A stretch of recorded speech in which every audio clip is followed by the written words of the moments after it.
Hello viewers, welcome to Know the Law with Harpreet.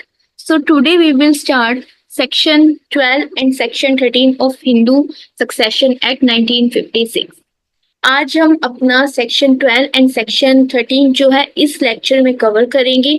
इससे पहले वाले लेक्चर में हमने पढ़ा था कि जब rule of succession in case of male, अगर उसमें से कोई भी क्लास 1 एंड क्लास 2 एयर्स में से कोई भी अगर नहीं होता प्रॉपर्टी लेने के लिए, तो वो जो प्रॉपर्टी है उसके बाद एग्नेट्स या कोग्नेट्स में जाती है।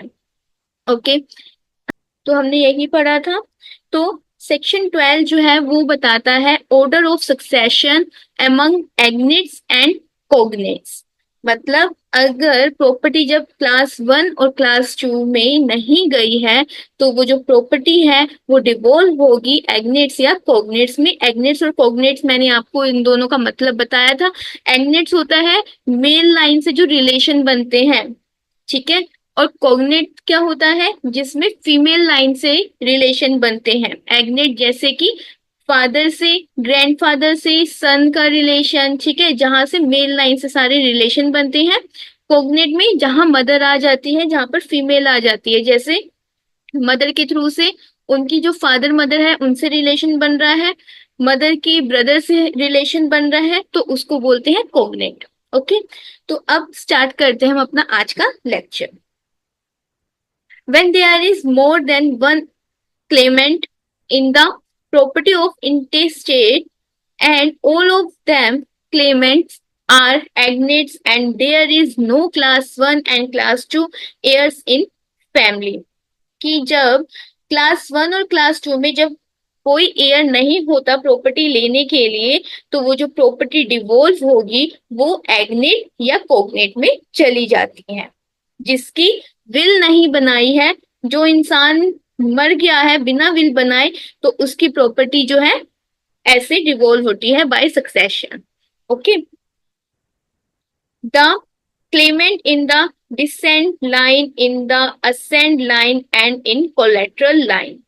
ठीक है, जो एग्नेट और कोग्नेट में जो है डिसेंड लाइन भी होगी, असेंड लाइन भी होगी और कोलेट्रल लाइन भी होगी। In case irrespective of degree of ascent, descent और collateral। ठीक है, जब हमें नहीं पता डिग्री ऑफ असेंड, डिसेंड और कोलेट्रल अगर इतने ज्यादा होंगे, ठीक है, हमें नहीं पता चल रहा कि प्रॉपर्टी किसको जाएगी, कैसे जाएगी, तो हमें इस सेक्शन में जो है रूल बताए हुए हैं कि जब प्रॉपर्टी का हमें नहीं पता चलता कि कैसे एग्नेट या कोग्नेट में जाएगी, तो हमें रूल फॉलो करेंगे। तो उस रूल से जो है हम इजिली प्रॉपर्टी जो है वो डिवोल्व कर सकते हैं। इसमें आपको मैं ये बता देती हूँ कि किसको प्रेफरेंस मिलेगी सबसे पहले और किसको नहीं मिलेगी। ठीक है, सबसे पहले किसका राइट रहेगा प्रॉपर्टी पर। The person who is descend will be preferred. जो डिसेंड होगा, मैंने बताया था डिसेंड क्या होता है,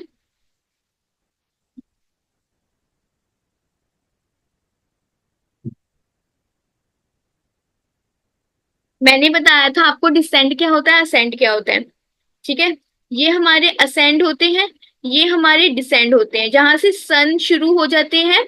ठीक है, पी से जहां पर सन शुरू हो जाते हैं वो हमारा डिसेंड में आता है, और पी के जो फादर से स्टार्टिंग होती है वो हमारे असेंड में आ जाता है। तो क्या बोला है, जो पर्सन है जो डिसेंड होगा उसको सबसे पहले प्रेफरेंस मिलेगी, मतलब सन को जो है प्रेफरेंस सबसे पहले मिलेगी। And if there is no descent in the interstate, the person who is ascend degree will be preferred। अगर डिसेंड में कोई नहीं है लेने के लिए प्रॉपर्टी, तो प्रॉपर्टी जो है फिर असेंड को जाएगी, मतलब फादर्स की लाइन में चली जाएगी। ठीक है, and the person who is collateral degree will be only get the share when ascend and descend are not there. अगर ना अब इसमें असेंड है, सॉरी ना, हाँ, ना अब इसमें असेंड है ना ही अब इसमें डिसेंड है, तो अब जो प्रॉपर्टी जाएगी वो चली जाएगी कोलेट्रल। जो दूर की रिश्तेदारी होती है ना, जो मैंने आपको बताया था कोलेट्रल का मतलब, तो वो जो है फिर जाएगी कोलेट्रल में। अगर इन दोनों में से किसी के पास जा रही है तो कोलेट्रल का इसमें कोई भी हिस्सा नहीं होगा। अगर ये दोनों नहीं है तो कोलेट्रल को मिलेगी, अदरवाइज कोलेट्रल को कभी नहीं मिलेगी। ठीक है, अब रूल पढ़ते हैं हम इसमें कि रूल्स में जो है क्या क्या बोला गया है, किसको कैसे कैसे प्रॉपर्टी जाएगी। देखो, all all claimants are all claimants are descents. One having fewer lesser degree of descents will be preferred if both claimant are having same degree of descent. They both take property simultaneously. क्या बोला है कि जो Clement होने चाहिए ना, जो property लेने के लिए, वो सारे कौन होने चाहिए? डिसेंड होने चाहिए। डिसेंड मतलब सन की लाइन शुरू हो जाती है जिसमें, ठीक है, वो सारे कौन होने चाहिए? वो डिसेंड होने चाहिए। ठीक है, one having the lesser degree of descend will be preferred. जो सबसे पहले आएगा ना डिसेंड की लाइन में लेसर डिग्री पर, उसको सबसे पहले प्रेफरेंस दी जाएगी। ठीक है, if both claimants are having same degree of descent, they both take property simultaneously. अगर एक या एक से ज्यादा डिसेंट है प्रॉपर्टी लेने के लिए, तो उन दोनों को प्रॉपर्टी जो है वो सेम जो है उनको शेयर मिल जाएगा। अब इसमें एसेंशियल देखो, रूल 1 में क्या बोला है? एक तो लेसर डिग्री ऑफ डिसेंट होनी चाहिए। ठीक है, नो डिग्री ऑफ असेंट मतलब उसमें एक भी असेंट नहीं होना चाहिए, और डिसेंट का होना बहुत जरूरी है। एग्जाम्पल देखो, पी है जिसकी डेथ तो हो चुकी है, ये हमारी असेंट लाइन हो गई, ये हमारी डिसेंट लाइन हो गई। हमें असेंट नहीं देखना, सबसे पहले किसको प्रेफरेंस मिलेगी? डिसेंट को प्रेफरेंस मिलेगी रूल 1 में। ठीक है, तो रूल 1 में सन है, उसके बाद ये सन है, देन उसके बाद यहाँ पर सन का सन है। अब सबसे पहले किसको प्रेफरेंस दी जाएगी? इस वाले सन को दी जाएगी, ये है हमारा लेसर डिग्री। ठीक है, लेसर डिग्री ऑफ डिसेंट, इसको सबसे पहले प्रेफरेंस दी जाएगी। अब जो थर्ड वाला था उसमें बोला है अगर सेम डिग्री पर डिसेंट होते तो, मतलब अगर इसका एक और बेटा होता तो दोनों को जो है इक्वल इक्वल जो है प्रॉपर्टी चली जाती। ठीक है, तो इस इतना बोला है रूल 1 में कि सबसे पहले या तो सिर्फ डिसेंड होगा, असेंड इसमें नहीं होना चाहिए कोई भी। अगर दोनों सेम डिग्री पर आते हैं डिसेंड की, तो दोनों को प्रॉपर्टी सेम सेम चली जाएगी। ओके, जैसे इसमें देखो एग्जांपल,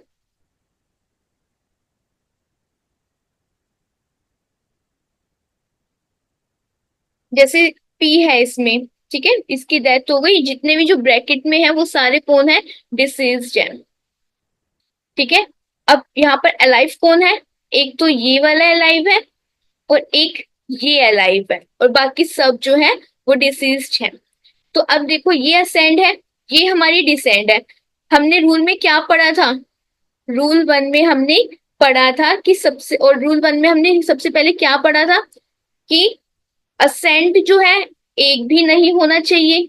ठीक है, डिसेंड का होना जरूरी है, और डिसेंड का फ्यूअर डिग्री पर होना जरूरी है। जो फ्यूअर डिग्री पर होगा उसको ही हम देखेंगे।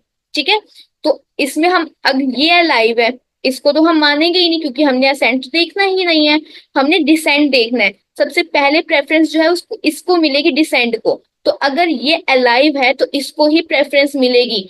इस ये जिए या ना जिए उससे कोई मतलब नहीं है, असेंट हो या ना हो। लेकिन रूल 1 में अगर हमें बोला है कि डिसेंट का होना जरूरी है, तो डिसेंट का होना ही जरूरी है।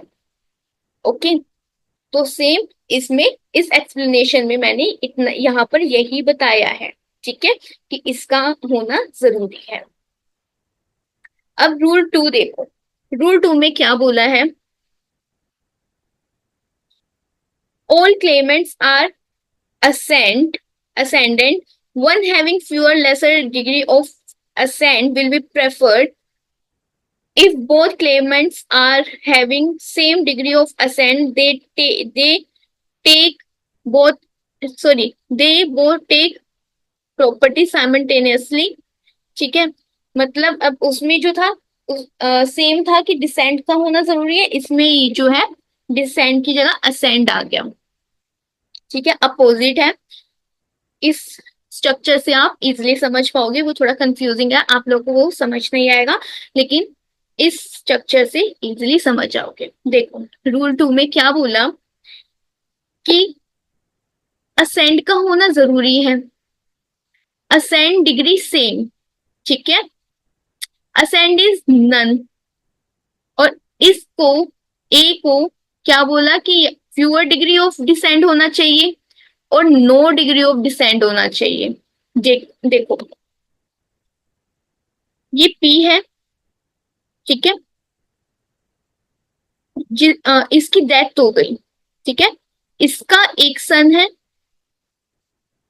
और इसका, इसकी मतलब दो सन है, एक है सन 1 और एक है सन 2। ठीक है, दो सन है इसके, और ये जो है असेंड डिग्री सेम, इसका मतलब ये जो मैंने बताया था ना असेंड डिग्री सेम, यही है असेंड डिग्री सेम। ठीक है, अब इसके दो सन है, अब इस सन का सन आ गया, इस सन का भी सन आ गया। ठीक है, इसका भी सन्स सन्स सन्स सेम, इसका भी सन्स सन्स सन्स। ठीक है, अब देखो क्या बोला है, जब असेंड डिग्री सेम होती है हमारी, हमारा पी सेम है, फ्यूअर डिग्री ऑफ डिसेंट, हमें फ्यूअर डिग्री ऑफ डिसेंट देखना है। इसमें एक और हम एस एस एस एस करते हैं। ठीक है, यहां से हम काउंट कहां से करेंगे, ये हो गया हमारा 1, यहाँ से ये हो गया हमारा 1, ये हो गया 2, यहाँ से 3, ये हमारा हो गया 4, यहाँ से 1 2 3। ठीक है, फ्यूअर डिग्री ऑफ डिसेंट, अब फ्यूअर डिग्री ऑफ डिसेंट हमें कैसे पता चलेगा, ये हमारी 4 जनरेशन तक आ रही है, ये हमारी 3 जनरेशन तक आ रही है। अब फ्यूअर डिग्री हमारा कौन आ रहा है, S2 का सन का सन का सन आ रहा है ना, तो हम इसको प्रेफरेंस देंगे, इसको प्रॉपर्टी चली जाएगी। ठीक है, जो फ्यूअर डिग्री ऑफ डिसेंट होगा ना उसको प्रॉपर्टी जाएगी, और किसी को नहीं जाएगी, इसको प्रॉपर्टी नहीं जाएगी। ठीक है, प्रॉपर्टी जाएगी तो इसको जाएगी जो fewer degree of ascend, sorry fewer degree of descend है। ये जो असेंड डिग्री जो होती है हमारी सेम, वो ये है, इसकी जो है ना डिग्री सेम होनी चाहिए, यहाँ से इसके कम से कम दो सन होने चाहिए, असेंड डिग्री जो है उसकी सेम होनी चाहिए। उस हिसाब से हम फ्यूअर डिग्री ऑफ डिसेंट देखेंगे, या अगर इसमें कोई भी डिसेंट नहीं होगा वो हम आगे बढ़ते हैं अभी, लेकिन इसका मतलब समझ जाओ और इसका मतलब समझ जाओ, और यहां से इसका मतलब समझ जाओ। ठीक है, इन तीन चीजों में ये चीज बोली गई है कि अगर असेंड जो है उसका डिग्री का सेम होना जरूरी है, जहां पर उसकी दो जनरेशन हो जाती है, जो फ्यूअर डिग्री पर आएगा ना डिसेंड, वही उसको हम सबसे पहले प्रेफरेंस देंगे, जैसे हमने यहाँ पढ़ा था। अब देखो आगे हम देखते हैं। ठीक है, आई होप आपको इसका मतलब ये समझ आया हो। ठीक है, इसका मतलब जो मैंने अभी आपको जस्ट बताया वही है। ठीक है, ये सब ठीक है। अब देखो नो डिग्री ऑफ डिसेंट का मतलब क्या है, नो डिग्री ऑफ डिसेंट, अगर एफ ये जो है असेंट अलाइव है। ठीक है, जो असेंट सेम डिग्री, यहां से ये डिग्री आ गई इसकी सेम, यहां से ये डिग्री आ गई, और ये सब जो है नहीं है, सब इसकी इन सब की डेथ हो चुकी है, ये जो है अलाइव है। ठीक है, अगर ये अलाइव है, असेंट अलाइव है, तो इन केस ये अगर अलाइव है तो इसके अकॉर्डिंग जो है प्रॉपर्टी डिवॉल्व होगी। ठीक है, when ascent degree is same, जब असेंट की डिग्री जो है यहाँ से सेम है यहाँ से सेम है, तो we can't have consider degree of descent, तो हम जो है डिसेंट को नहीं देखेंगे, तो हम सिर्फ असेंट को देखेंगे। ठीक है, जैसे इसमें सेम डिग्री ऑफ असेंट किसकी होती है? इसकी। ठीक है, एक एक ही इंसान होना चाहिए जिसकी सेम असेंट की डिग्री होती है डिसेंड में। ठीक है, आई होप आपको क्लियर हुई हो ये चीज। अब देखो रूल 3 क्या बोलता है। Neither heirs is entitled rule 1 and 2 they take simultaneously. अगर रूल 1 और रूल 2 में वो एंटाइटल नहीं हो पाया तो उसको जो है साइमल्टेनियसली इक्वली जो है शेयर मिल जाएगा। जैसे ये सेम असेंड हुआ, इसकी यहाँ पर डिग्री आई, यहाँ पर इसकी डिग्री आ गई। जो ब्रैकेट में है वो सारे कौन है? डिसीज्ड है। ठीक है, ना अब कोई इसमें से ये है, ना ये है, और ना ही ये है। अलाइव कौन है? ये है और ये है। अब ये सेम डिग्री पर आ रहे हैं, ये भी फिफ्थ जनरेशन पर आ रहा है, ये भी फिफ्थ जनरेशन पर आ रहा है। अब दे टेक साइमल्टेनियसली मतलब सेम टाइम पर इन दोनों को शेयर इक्वली मिल जाएगा। ठीक है, अब इन दोनों को जो है शेयर मिलेगा। तो रूल 3 में इतना बताया गया है। आई होप आपको सेक्शन 12 क्लियर हुआ। सेक्शन 13 बात करता है कंप्यूटेशन ऑफ डिग्री, कि हम डिग्री को कैसे काउंट करेंगे। फर्स्ट क्लोज बोलता है determine the order of succession amongst agnates और cognates relationship shall be reckoned from the interstate to the heirs in term of ascent or descent or both। इसका मतलब देखो क्या बोला है। एग्जाम्पल देखो इसका। पी है, डिसीज्ड है, ठीक है, इसकी डेथ हो चुकी है। ये बोला गया है कि रेकॉर्ड, रेकॉर्ड का मतलब होता है काउंट करना, इंटरस्टेट को भी, जो मर गया है उसको भी काउंट करना है। यहां से काउंट होगा असेंड के लिए और डिसेंड के लिए, मतलब ये हमेशा इसको साथ में काउंट करना पड़ेगा। ठीक है, ये देखो shall be record from the interstate, यहां से हम काउंट करेंगे टू द एयर्स, ये एयर्स हो गए और यहां से ये एयर्स हो गए। ठीक है, the term of ascend and descend.